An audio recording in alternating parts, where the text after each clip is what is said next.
At the beginning of The Dark Knight, why does the Joker rob a mafia-controlled bank and then kill the entire team of top-notch bank robbers who helped pull it off? Does Joker prove that there's good in even the most criminal of Gotham's people, like the inmates, for his challenge to the people on two boats? If the Joker forced Batman to abandon his principles and then has to flee for 8 years, while the Joker cleaned up the streets by eliminating corrupt cops and destroying the finances of organized crime, is the Joker the good guy in The Dark Knight?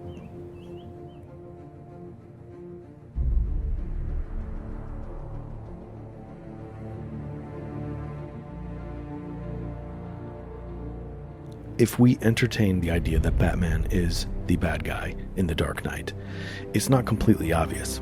But there is one moment, I think, that sort of brings up this question, that something that might be on the surface, and that is, according to Abeen.com, in The Dark Knight, Bruce Wayne, Batman, played by Christian Bale, has arms inventor extraordinaire Lucius Fox, played by Morgan Freeman, build a mass surveillance system to spy on Gotham's citizens using video and mobile phone technology. Despite Fox threatening to quit over the system because it violated innocent citizens' privacy, Wayne argued that it was necessary to catch Joker. In the end, Wayne destroyed the system, but not before he used it.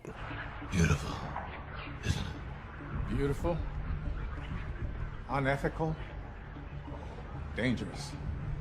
You've turned every cell phone in Gotham into a microphone. And a high-frequency generator receiver. You took my sonar concept and applied it to every phone in the city. With half the city feeding you sonar, you can image all of Gotham.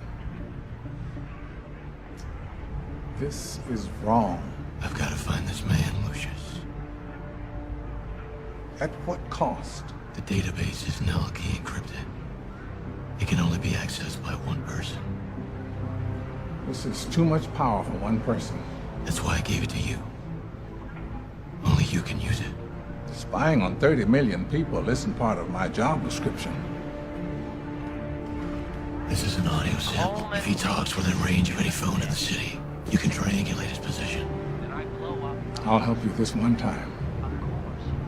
But consider this my resignation. As long as this machine is at Wayne Enterprises, I won't be. When you're finished, type in your name.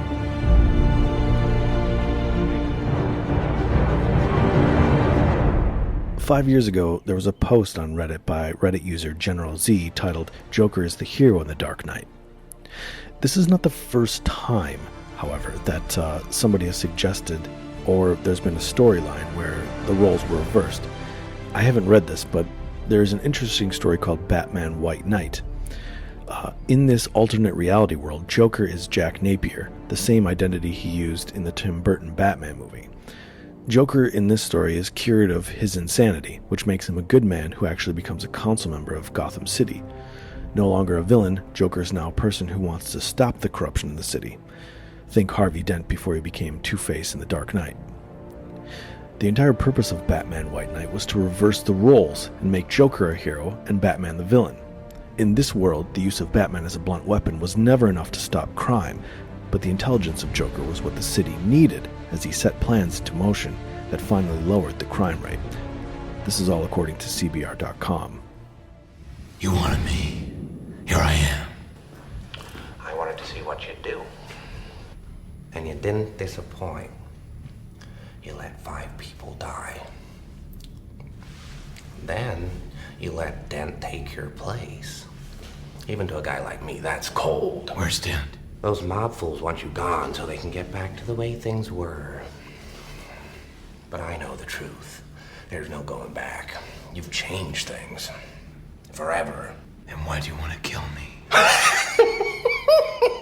I don't want to kill you. What would I do without you?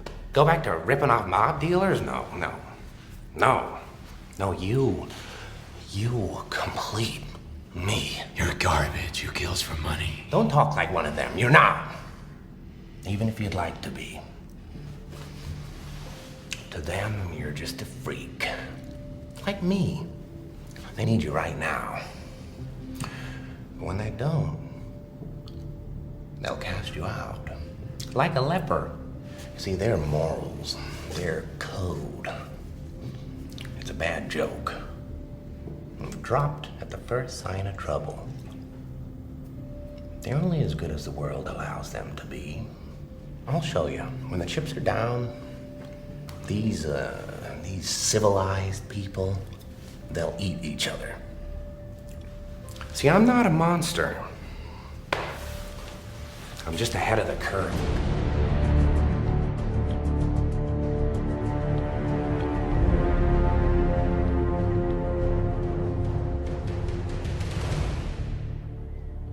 I want to read for you now the entire post by General Z, Joker is the Hero in the Dark Knight. I briefly checked the history by doing a few searches and didn't see anything quite like this, but I apologize if someone else has come up with a similar theory before. Joker, although a lying psychopath, is actually the hero in the Dark Knight. Before the Joker, Gotham was a mess. Entire sections of the city were closed off due to madness, organized crime ran rampant, and the majority of important city officials were wildly corrupt. The city even tolerated a renegade vigilante who ran around wearing a rubber suit, okay, special armor and carbon fiber, but they don't know that. Along comes the Joker, and by the end of a very short time, almost all organized crime was eliminated. Many corrupt officials were imprisoned or dead, and the city's vigilante even went into hiding for 8 years. This was all part of Joker's masterfully executed plan. Everyone must realize that Joker, despite his claim otherwise, really was the man with the plan throughout the entire film. The very first thing we see Joker do is rob a mafia-controlled bank, eliminating the entire team of bank robbers who helped him pull it off. Of course, the robbery wasn't about the money. It was about luring Lau out of hiding, preferably with all the major crime families' collective money. This works beautifully, and as Joker predicts, Batman goes to Hong Kong to extradite Lau. Now Lau is in a safe place, which Joker can, amazingly, access with ease. This, of course, is all just the plot of the film, but Joker is playing it amazingly, murdering key criminals and corrupt officials that could help insulate those at the top. Dent actually argues for insulating the men on the top in the interest of cleaning the streets of lower-level goons, but Joker knows that won't work in the long term. At this point, we honestly have 3 men battling for Gotham's soul, as Joker puts it. But Dent and Wayne are simply playing into Joker's greater plan. This even extends to Joker's threats to destroy a hospital. With Batman and Gordon's help, Joker helps them root out corrupt police officials. Dent even kills some of those officials later in the film. Gordon's promotion, too, did a major service to Gotham. I think a lot of people take the Joker's clapping during Gordon's promotion scene to be sarcastic, but I actually think that Joker believed in Gordon, one of the few officers on the force who was truly incorruptible.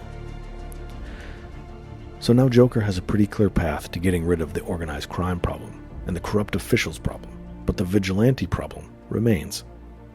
As we saw at the beginning of the film, Batman was inspiring other vigilantes, and a society cannot stand when each man takes his own justice. This symbol of fear and unbridled vengeance, as Joker sees it, needs to be stopped, but not killed. If he were killed, he would just be a martyr, and his symbol would live on. Of course, since Dent was a far better symbol for the city, he would make a far better martyr.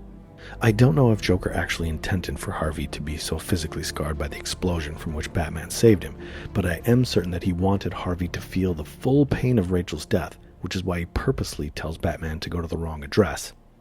He knows what Rachel's death would do to Harvey psychologically, and that Batman would eventually have no choice but to kill Harvey. This breaks Batman psychologically and makes him a villain, a true villain, the kind that abandons his own principles. Batman has now no choice but to disappear, leaving his memory to fade into something of urban legend by the time of The Dark Knight Returns. When we pick up in the next film, we see a defeated Bruce Wayne who had retired 8 years prior. The city was safe and peaceful until Bane shows up, and doesn't need constant vigilante justice to keep it safe. Joker shows Batman the error of his ways, but does so in a totally devastating way. Even the display with the 2 boats at the film's climax only served to prove the people of Gotham that they wouldn't turn on each other. He proved that there was good in even the most supposedly despicable of Gotham's inmates. In the end, Gotham is actually clean. It wasn't because of Harvey Dent, who died too soon to do any good. except as a martyr, and it wasn't because of Batman, who was ostracized and treated like the criminal such a vigilante truly is for 8 years. Gotham was safe because the Joker had cleaned up the streets. He eliminated the corrupt police, he destroyed organized crime financially, he uplifted Gotham's spirit, and he even got rid of the flying pest that had been corrupting Gotham ever since he declared himself its protector. That's a post by Reddit user General Z 5 years ago.